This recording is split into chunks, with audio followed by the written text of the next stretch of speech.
Расцвет города приходится на первые века нашей эры. Во время римского, а позже византийского периодов строятся широкие улицы, роскошные виллы, театр. Богатство города привлекает в него художников и мастеров со всего Востока.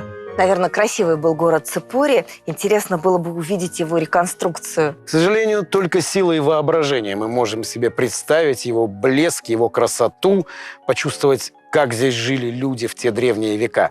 Давай попробуем это сделать сегодня. В древнем городе не было своих источников воды.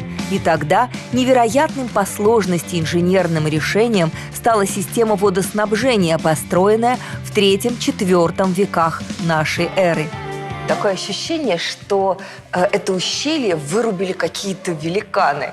Ущелье природное, но жители Ципори использовали его в виде водохранилища. Они оштукатурили стены и хранили здесь около 4500 кубометров воды для нужд города. А откуда здесь вообще такое количество воды?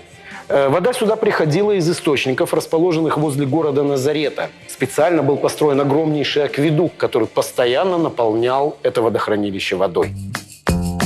Ципори по праву можно назвать столицей мозаичного искусства. Невероятные по своей красочности и тонкости исполнения мозаики, словно письма из прошлого, рассказывают о древней культуре и традициях.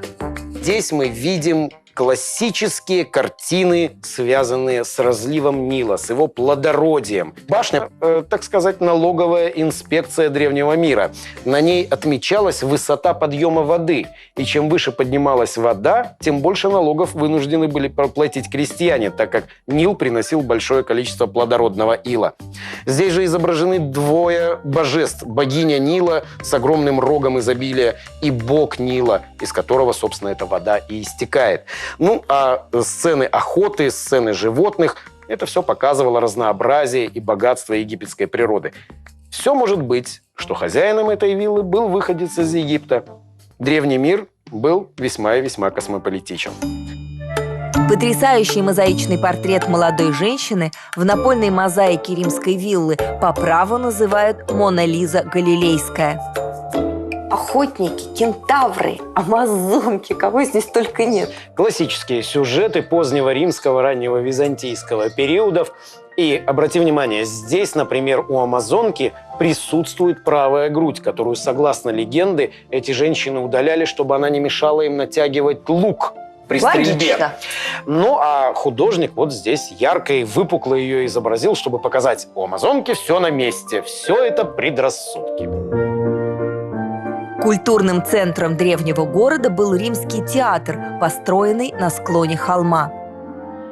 Обожаю античные театры, в них есть какая-то абсолютно невероятная магия. Здесь, в Ципори, в то время, когда здесь правили язычники, конечно же, главным развлечением был театр. Надо сказать, что он построен по классическому римскому образцу, но здесь немножечко смухлевали.